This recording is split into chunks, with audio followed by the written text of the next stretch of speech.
Hi John, thank you for the invitation.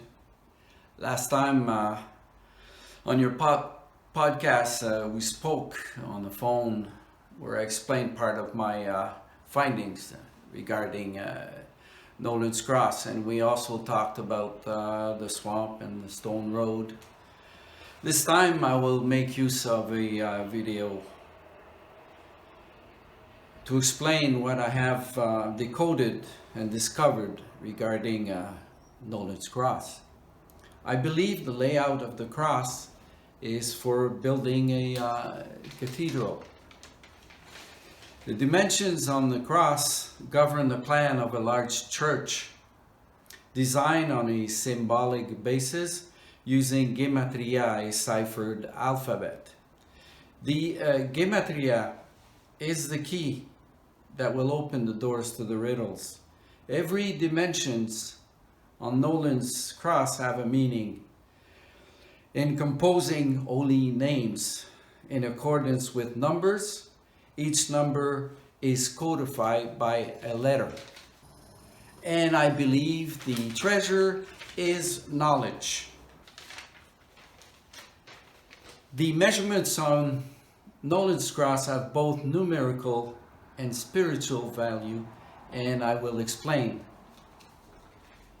So this is the Gematria schedule, but I would like to show you it's a Gematria Decoder that a friend of mine has put together.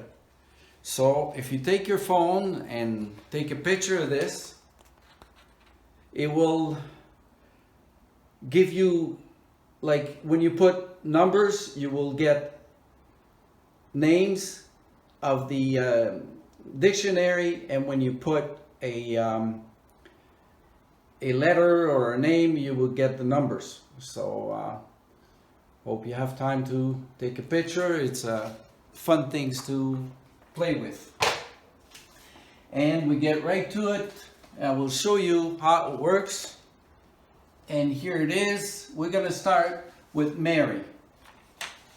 The cross will have all these names on it. Mary, Madeleine, Apôtre for Apostle, Jean for John, Saint, Baptiste, Judas, Gabriel, and Christ.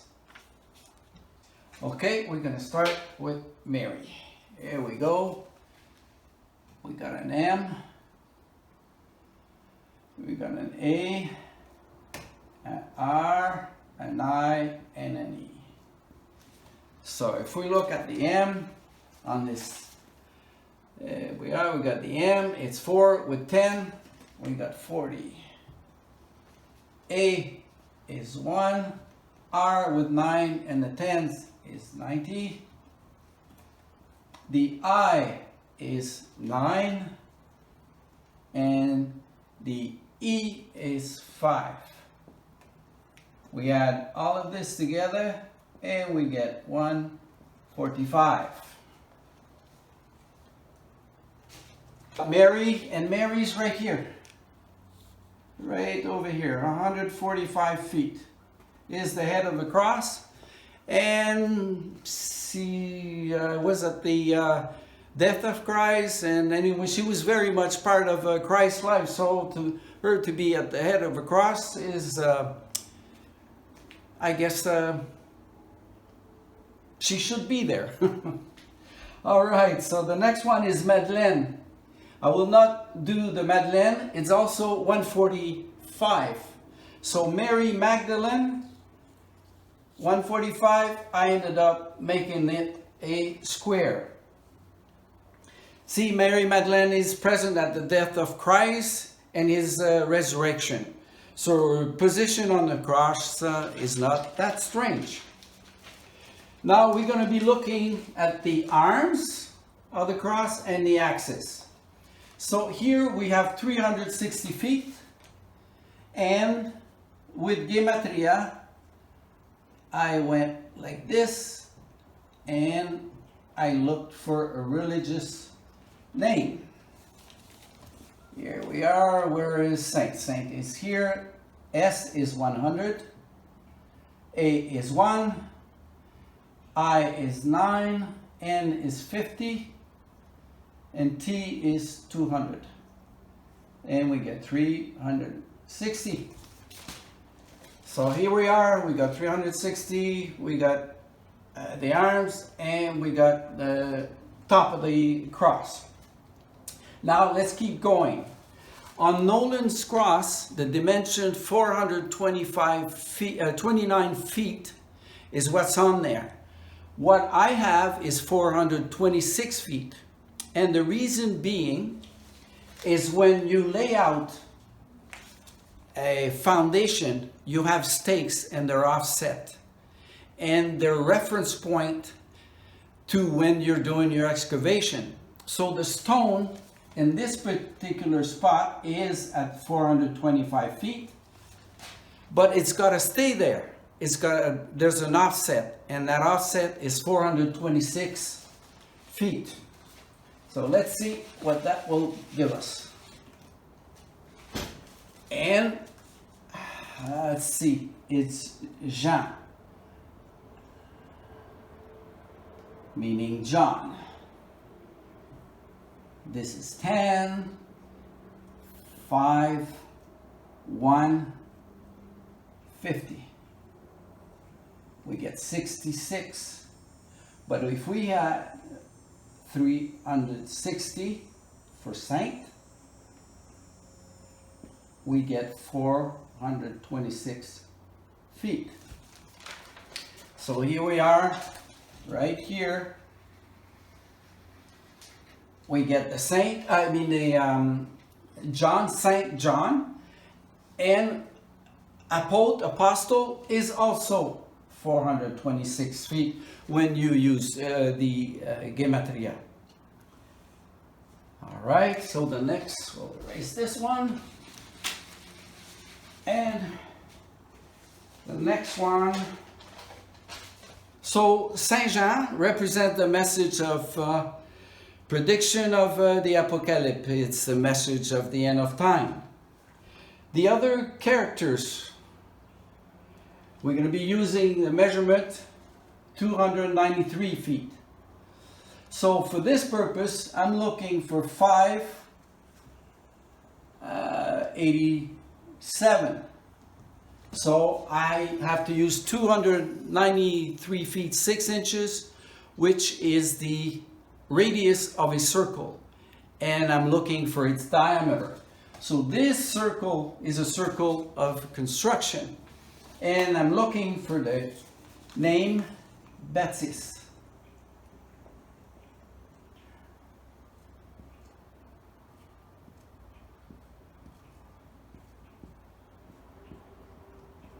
And we got a B for 2, 1 for A, 70 for P, 200 for T, and we got a 9 here. We got 100 for S. We got another 200 and a 5. Add all of it together, we get 587.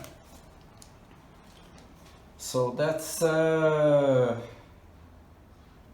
St. John. So there will be a circle, and this circle will be the circle of construction, where the church will be built under the patronage of John the Baptist. Here we are. So we got Baptist. We're all the way down here. The next one is going to be Christ. Where is Christ?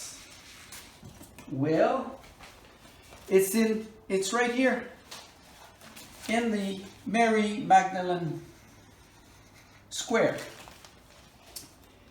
And that we're looking for 410. And let's do Christ.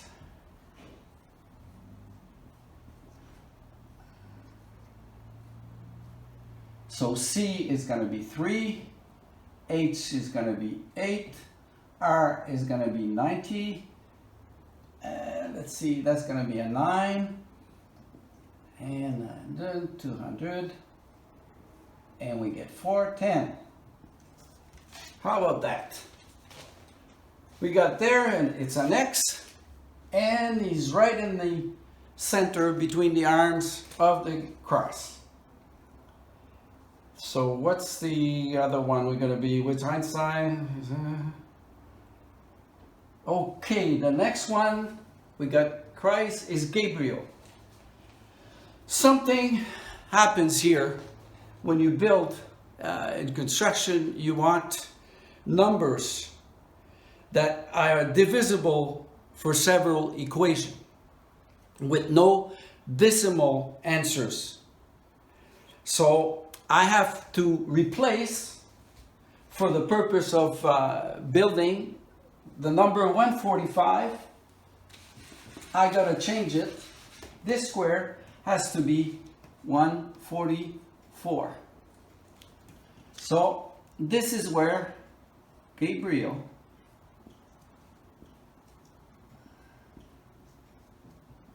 will take over. Let's see what we got. We got a 7 over here. We got a 1 there. We got a 2. We got a 90. We got 9, 5, 30, and we got 144. So we got a Gabriel square. Gabriel will take care of the realization and the success of this project. Let's go on to the next one, which is the last one on the cross, is Judas. Okay.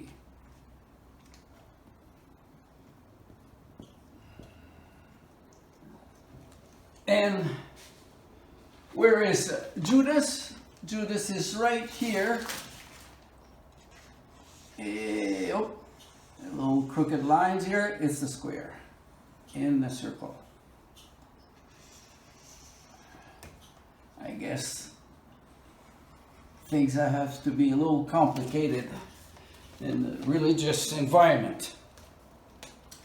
So we got a 10. A U is 300. A D is 4. An A is 100. And added, we get 415. So that is all the numbers and the religious people that are important in this cross. So the square within the Baptist circle, the construction of the cathedral, has been planned to represent the apocalypse, the end of time, and it is now marked with the treason. The cathedral is inspired by many messages. There is little doubt that we are in front of a shrine with the most important teachings of the Catholic religion. So once I had all this in place, here's the next step. The next drawing that I ended up with. And this is where I got the layout of the cathedral, the Benedictine Cathedral. So here, all I can say is to get to this, it's all explained in the book I've put together, and there's lots of facts, numbers, geometry. I made lots of additions, subtractions, so on. Once this is all done, I asked myself, wouldn't it be an easier way to build, or to lay out, I should say, so everybody could understand it? And once I got all, I did that, I thought of this. Why not just draw an hexagon, a star, a six-pointed star?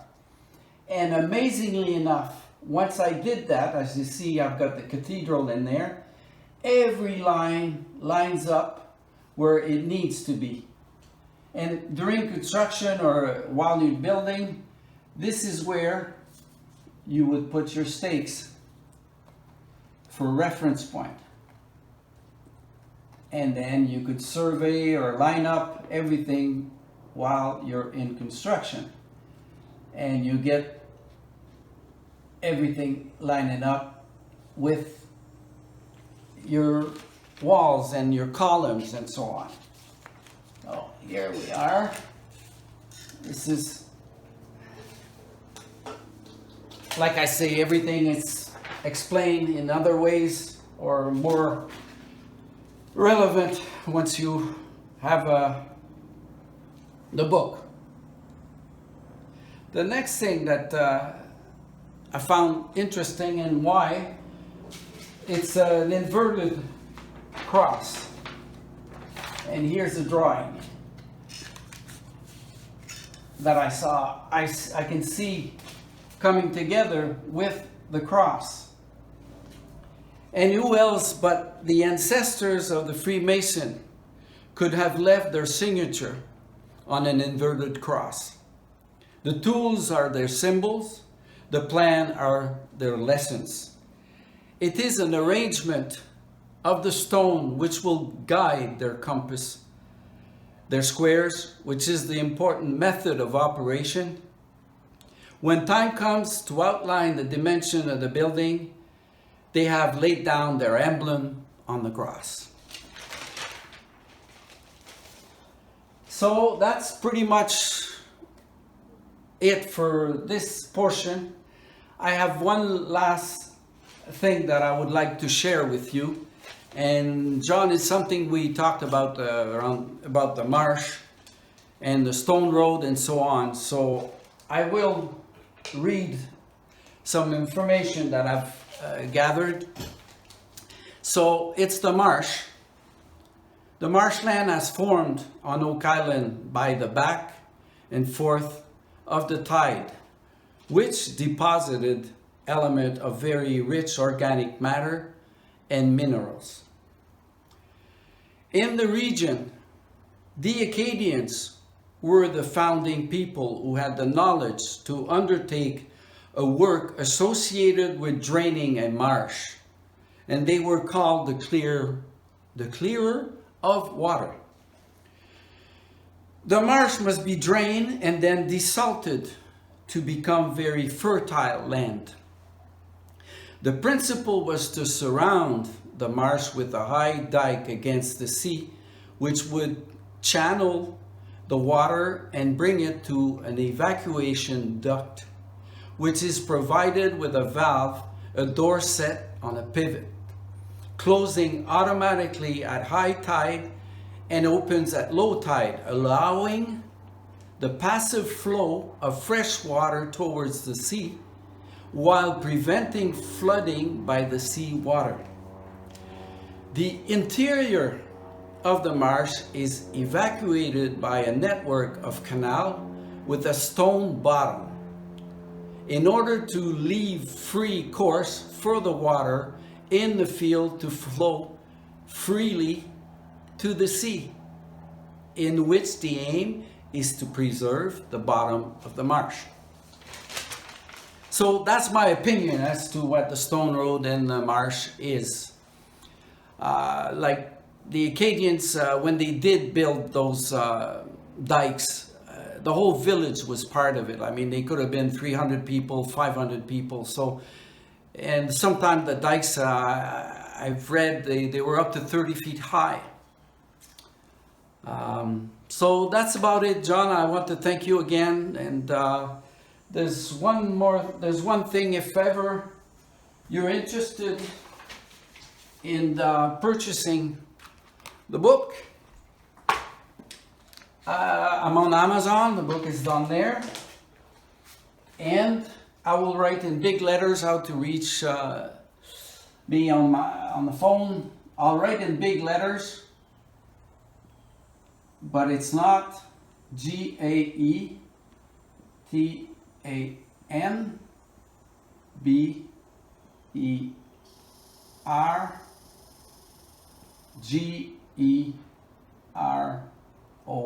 And this you get to my website, and that's where you can purchase the book. PayPal, there's other ways.